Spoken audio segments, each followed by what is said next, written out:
Now, from the Columbia Basin, your local news source, this is iFIBER One News, presented in high definition. The #1 source for real-time local news, local sports headlines, and our very own Weather Center forecast covering the entire Columbia Basin. With your iFIBER One News team, reporting news in real time as it's happening. From the iFIBER Communications HD broadcast studio in Ephrata, Washington, this is iFIBER One News, and it starts now.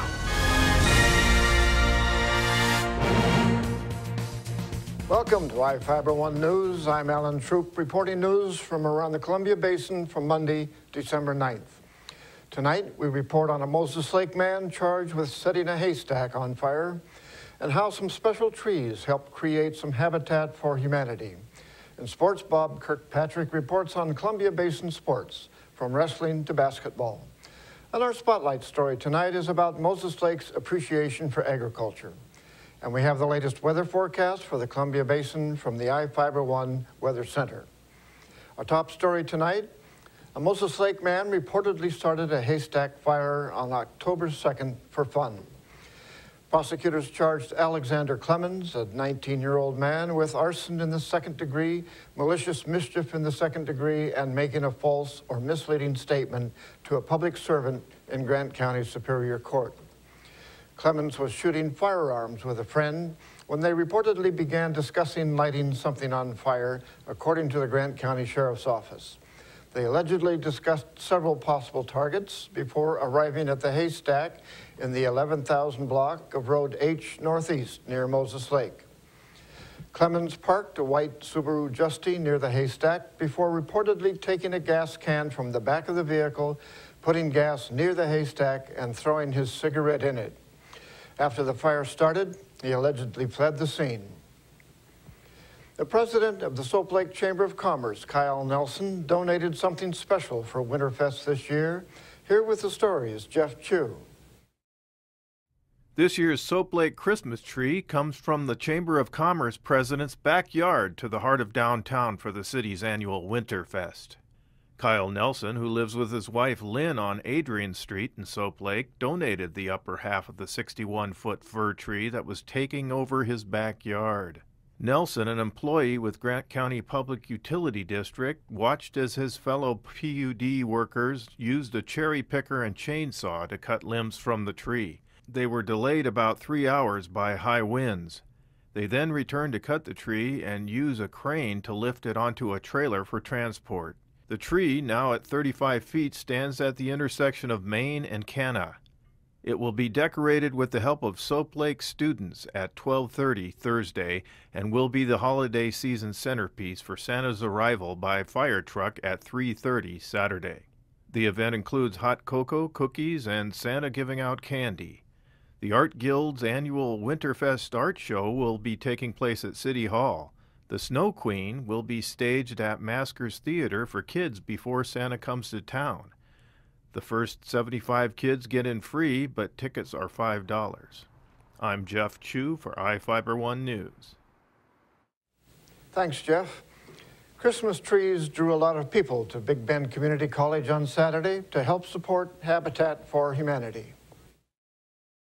This tree, donated by Grant County's Microsoft, auctioned off for a record $2,300 donation. Microsoft also matched the winning bid with a $1,200 donation.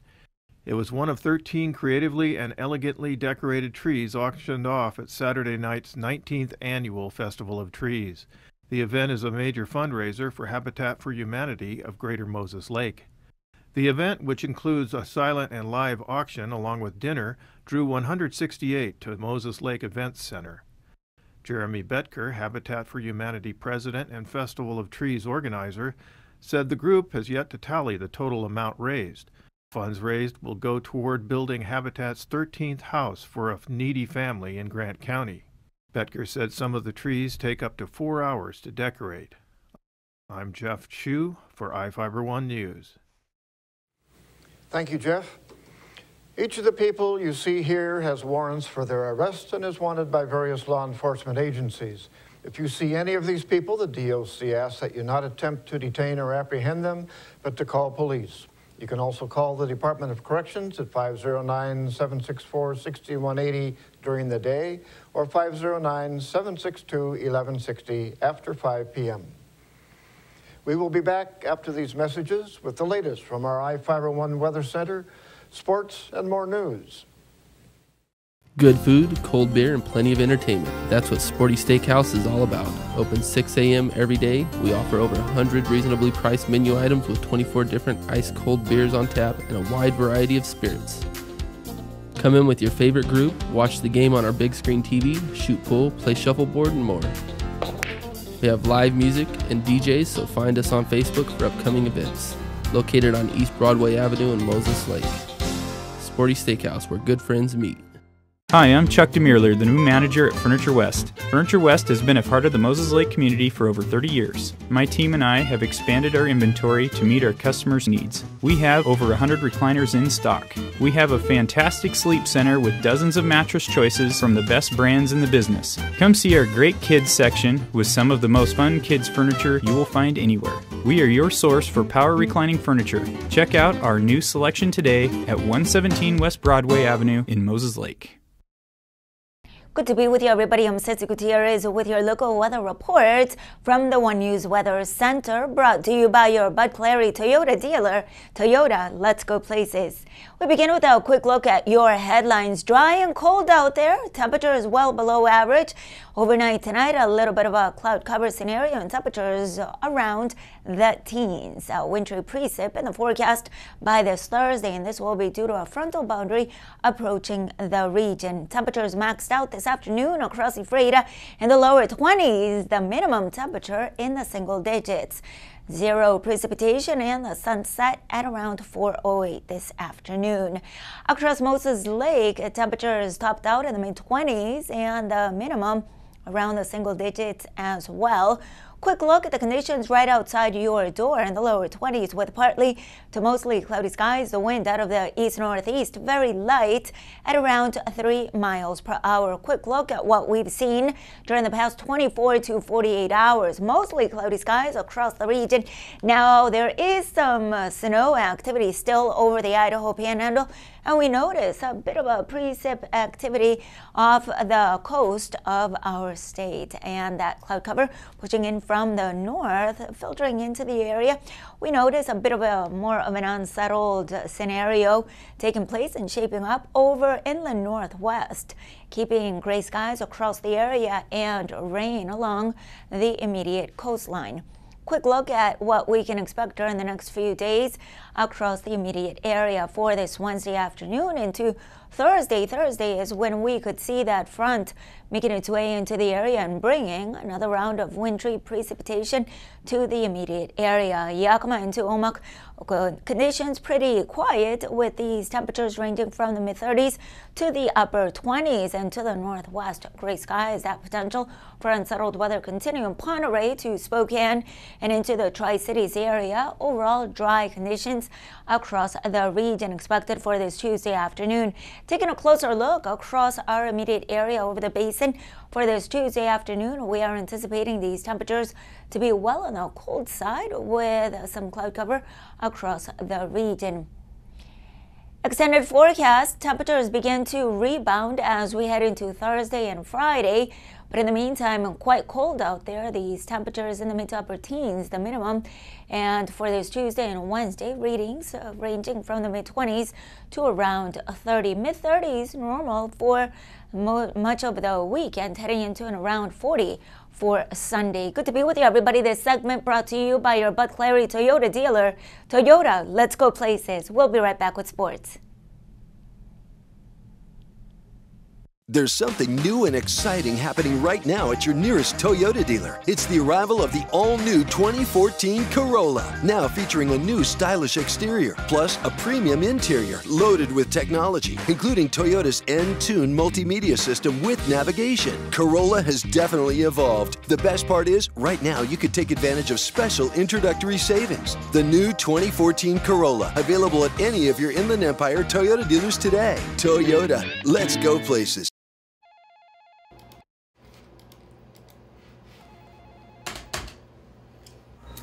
Doc, your run clock's here, but our network is down. What do you want me to do? I just noticed. Call JL Computers. He's probably already on it. Computer systems and networks are not only vital to doing business, they are often the key to efficiency and profitability. At JL Computers, we offer continuous monitoring of your system and provide immediate support when something goes wrong. Call today and talk to our certified technicians about your needs. Welcome back. I'm Bob Kirkpatrick with today's local sports. Brian Westendorf scored 36 points to lead the Big Bend Runnin' Vikes to an 83-65 win over Skagit Valley Saturday. The game got off to a slow start offensive-wise as both teams had trouble getting the ball to drop in the hoop. The Cardinals shot 40% from the floor in the first half. The Running Vikes didn't do much better, knocking down just 41% of their shots. Big Bend took a 34-33 lead into the locker room and then exploded for 49 second-half points to win going away. The non-conference win over Skagit Valley improves the Running Vikes to 5-0 on the early season. Big Bend is back in action December 13th when the team heads west to the Bulldog Classic at Bellevue College. The Big Bend's women team went 1-2 over the weekend. The Lady Vikings dropped a 69-62 contest to Umpqua Friday and then bounced back in a big way with a 111-52 thrashing of Green River on Saturday. 7 Lady Vikings scored in double figures led by the 23 points from Riley Jamette. Big Bend lost to Skagit Valley 83-69 Sunday and is now 4-2 on the season. The team is back on the hardwood December 17 when the Lady Vikings take on South Puget Sound. The Ephrata Tigers made it a clean sweep over longtime rival Quincy in round ball action Thursday. The first game of the night saw the girls dominate the Lady Jacks 54-22. Quincy came into the contest off a win over Royal. It was the first game of the season for Ephrata, but they looked like the more polished team as they beat the Jacks by 32 points. The Ephrata boys had a bit more resistance from Quincy, but were able to come away with a 72-63 win. The Tigers hosted Brewster on Saturday. The boys edged the Bears 66-61 to improve to 2-0 on the season. The girls lost a lopsided 80-35 game to the Lady Bears to fall to 1-1. Both teams are back in action tomorrow night when they host their first league game against East Valley. The Moses Lake boys team won both of their basketball games over the weekend. The Chiefs had their way with South Ridge Friday night with a 65-46 home win over the Suns. Mitch Holman led the way for Moses Lake with 12 points. Cesar Sandoval added 11. The Chiefs got by Walla Walla 54-47 on the road Saturday. Sandoval led the Moses Lake attack with 16 points. Ricardo Gonzalez had 14 in the win. The Chiefs are 2-0 to start the season and travel to Wenatchee Friday and to Eastmont Saturday to open league play. The girls split games over the weekend as well as they beat down Kennewick 78-29 and then dropped a close one in the waning seconds to Walla Walla 66-60. McKenna Walker finished with a 2-game total, 35 points to lead the way for the Chiefs. Jesse Larrera had 27. Moses Lake at 1-1 is back on the court Friday and Saturday when the team opens league play on the road at Wenatchee and Eastmont. The Soap Lake boys got by La Crosse Washtuckna 57-50 at the Ryan Flock Memorial Basketball Games at Big Bend Community College in their first game of the season Saturday afternoon. The Eagles host Kittitas Thursday. The Lady Eagles' first game of the season is against Kittitas as well. Moses Lake Christian Academy boys dropped their first basketball game of the year 51-27 to Odessa Saturday. The Lady Lions lost to the Tigers 52-41 on Saturday as well. Both games were played at Big Bend Community College. Moses Lake Christian Academy is back in action Tuesday when the team hosts Riverside Christian. Columbia Basin Secondary School Lady Phoenix dropped games to Manson 42-25 and Easton 37-29 over the weekend. The boys team opens their season Tuesday when they host the Kittitas Coyotes. And the first local wrestling match of the season got underway Friday when Quincy hosted Ephrata in a non-league showdown. It wasn't much of a contest as the Jacks had 3 wrestlers return to the mat off their second-place finish at state last season, dominated the Tigers 45-27. State champion Tyrus Kemp, one of 2 wrestlers on the Ephrata team that went to the Mat Classic last year, was the only Tiger with big-time experience wrestling for Ephrata. Quincy wrestled at the Bob Mars tournament Saturday, but the results have not been posted. The Jacks take on Royal at home tomorrow night in their first league match of the season. Ephrata opens play Thursday when the Tigers host the East Valley Red Devils. Well, that's it for sports. We'll be right back after this. Are you worried that your home might not meet today's safety standards? Eastern Washington Home Inspection standards for home safety are among the highest in the industry. We provide the highest level of inspection service and provide a detailed report with digital photos of any structural damage or other problems that might make your home unsafe. Our head inspector, Dennis Chamberlain, along with his son Cody, are fully qualified inspectors who make your safety their priority.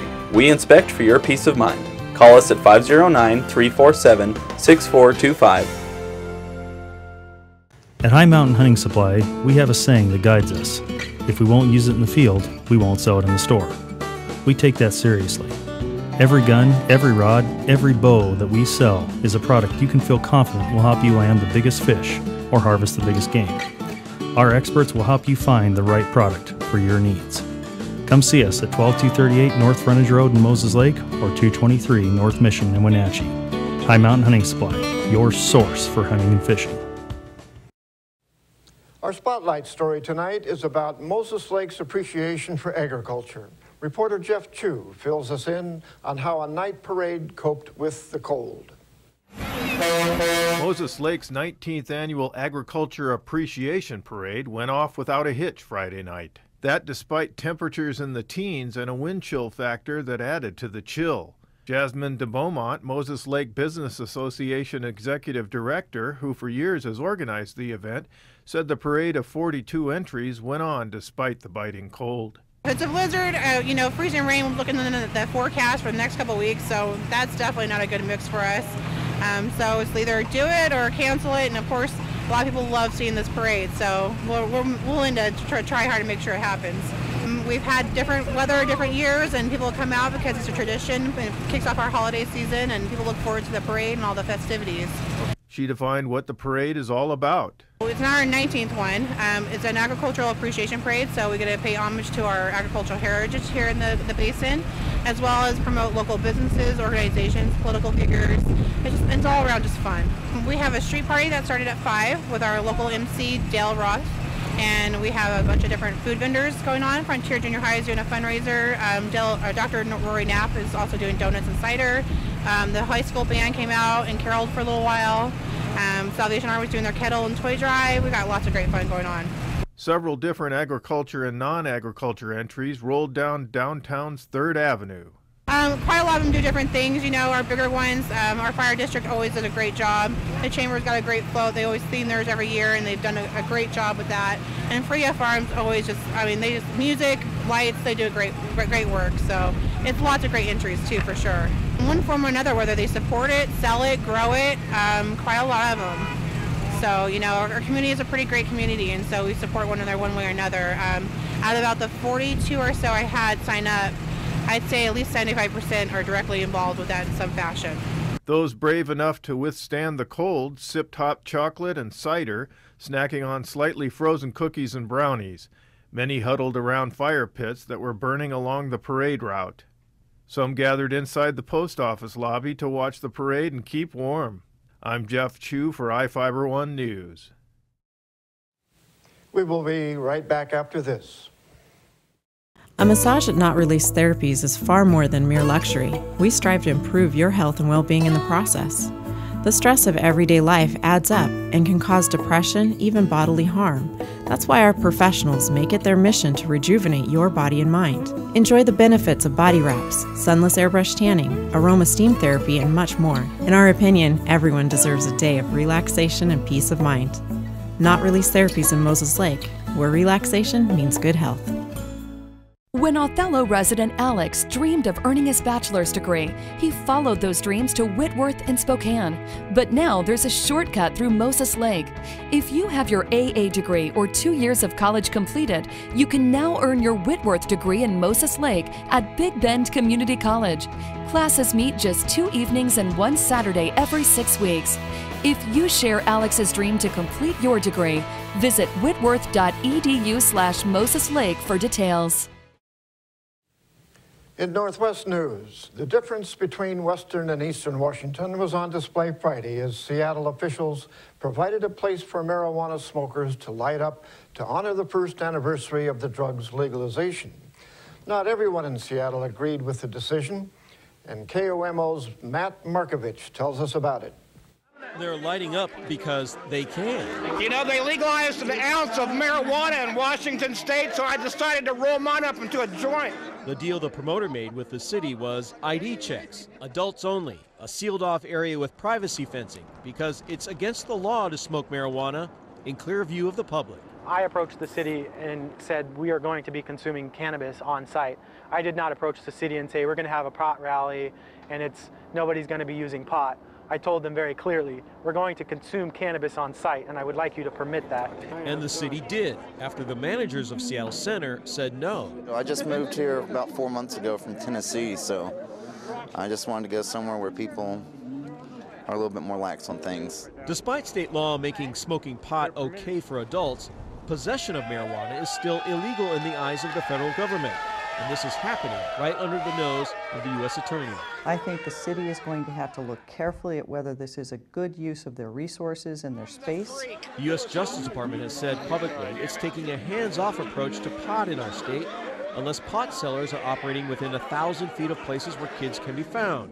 And Seattle Center has lots of kids. That is an area that's well trafficked by children. And are you really cordoning it off to kids, or are you sending a message to kids? The message for now is enjoy. I don't see why we shouldn't be able to have more of these more often. Durkin sees it another way. I feel like for the last year we've been living through the freshman year of college. Now it's time to have, I think, serious discussions on what are going to be the parameters around this and kind of maybe get through this Yahoo phase. 9 people, including the president of the state's Association for Substance Abuse and Violence Prevention, wrote letters calling for the event to be canceled. Their movement was unsuccessful. Saturday marked the 72nd anniversary of the attack on Pearl Harbor. Thousands gathered at the memorial in Hawaii to honor those who died in the attack that drew the United States into World War II against Japan and Germany. Pearl Harbor survivors, joined by children and current service members, laid commemorative wreaths throughout the memorial. The ceremony began with a moment of silence and ended with a 21-gun salute and taps being played. The Japanese surprise attack in 1941 killed 2,403 Americans. And that's going to do it for us here at iFIBER 1 News. We want to thank you for watching. We'll see you again tomorrow.